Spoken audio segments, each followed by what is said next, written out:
I would like to take this opportunity to introduce the lovely Lindsay Shepherd up to the microphone, and let's all give her our ears and see what she has to say.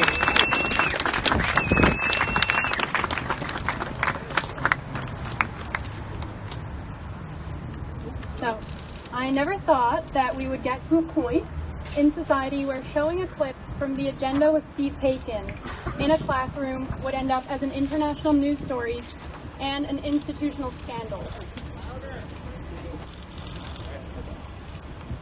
I never fathomed that by virtue of acknowledging someone's views on a certain matter, you could be accused of violating a gendered violence and sexual assault policy, as well as Bill C-16.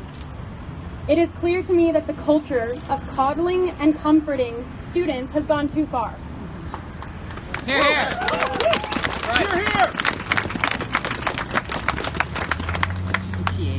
I want to speak to the Rainbow Center.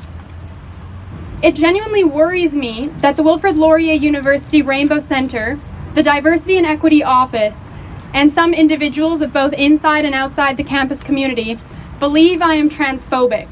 I'll tell you why this worries me.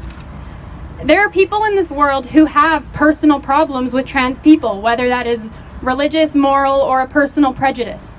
A phobia, by definition, is an irrational fear of something. I am not a person who holds any prejudice.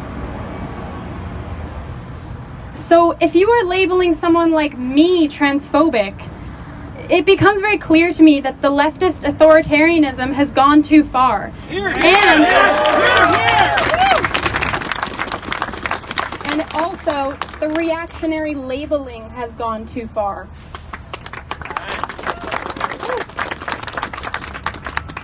Just because someone holds different opinions than you, it is not the correct response to silence and suppress them.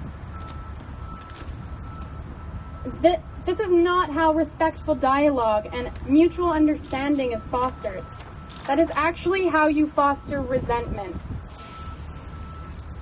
Professor Nathan Rambukkana sent me an open letter of apology, which I appreciate. Unfortunately, he has diverted from the main point by focusing his apology on how I was treated.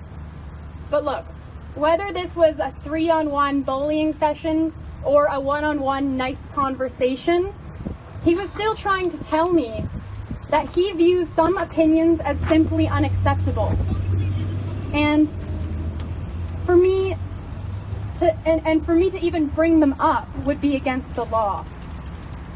His apology also made it seem like I was improperly trained or didn't know how to handle sensitive topics. And he emphasized how he should have taken on more of a mentorship role with me. This is a divergence from the main point. Let me make it clear. By trying to suggest I was out of line as a TA, which I wasn't, or that I'm not a good teacher, which I completely disagree with, he is distracting us from his own claims that no student is to be exposed to someone like Jordan Peterson. Hear, hear! Hear, hear!